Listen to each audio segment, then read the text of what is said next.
Relations between the U.S. and Russia, particularly since the end of the Cold War, have been marked by a constant fluctuation between cooperation and confrontation. After the collapse of the Soviet Union in 1991, there was initial optimism for a new era of partnership, but this quickly gave way to a more complex and often tense dynamic. Key points of friction have included NATO expansion, U.S. interventions in Iraq and other regions, Russia's actions in Chechnya, Georgia, and Ukraine, and accusations of Russian interference in U.S. elections. Despite these significant disagreements, the two countries have also found common ground on some issues.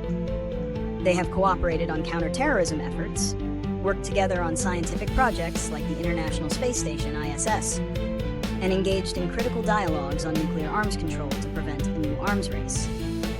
These periods of collaboration, however, have not been enough to overcome the deep-seated mistrust and rivalry that currently define their relationship, which is widely considered to be at one of its lowest points since the Cold War.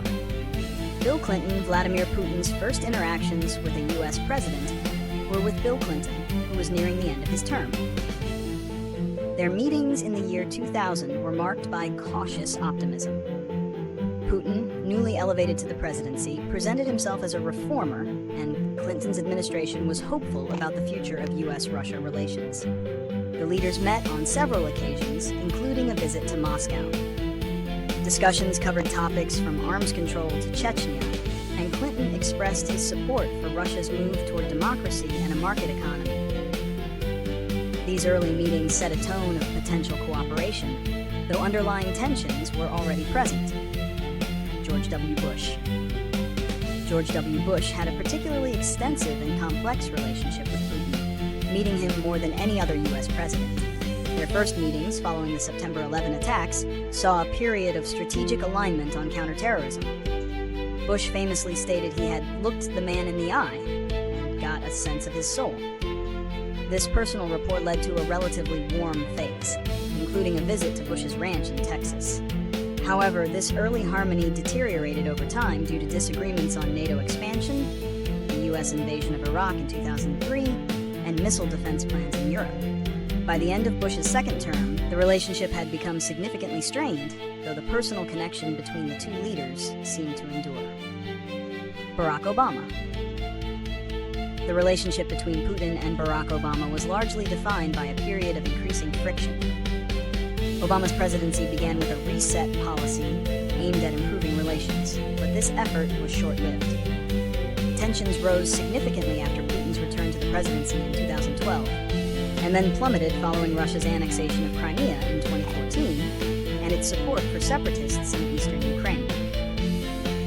Obama and Putin had several tense encounters on the sidelines of international summits, with Obama frequently criticizing Russia's actions. The U.S. also imposed a series of sanctions on Russia, and the relationship became more openly adversarial, reaching what was then considered its lowest point since the Cold War. Donald Trump.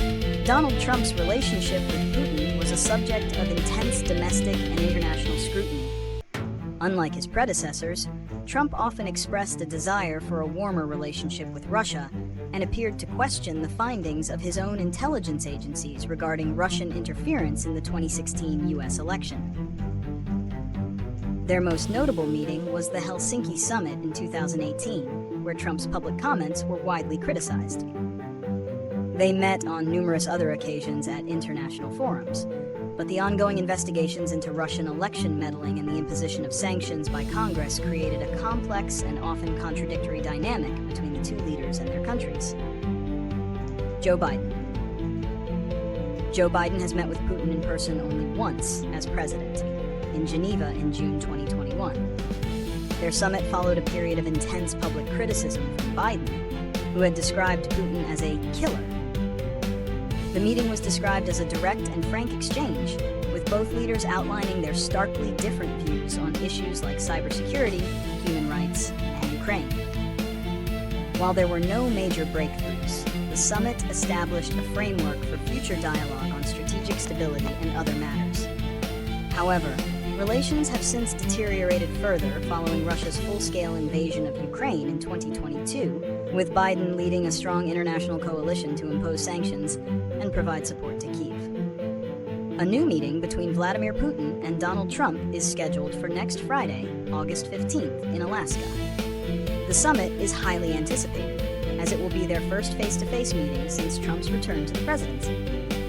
The primary topic of discussion is expected to be a potential peace deal to end the ongoing war in Ukraine. Trump has stated that he believes he has a shot at brokering a peace agreement and has suggested the possibility of swapping of territories as a part of a deal.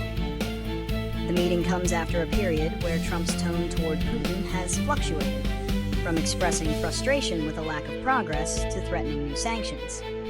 However, the Kremlin has confirmed the meeting and has shown a willingness to engage in talks. The international community, especially Ukraine and its European allies, is anxiously watching, concerned that an agreement reached without Kyiv's direct involvement could face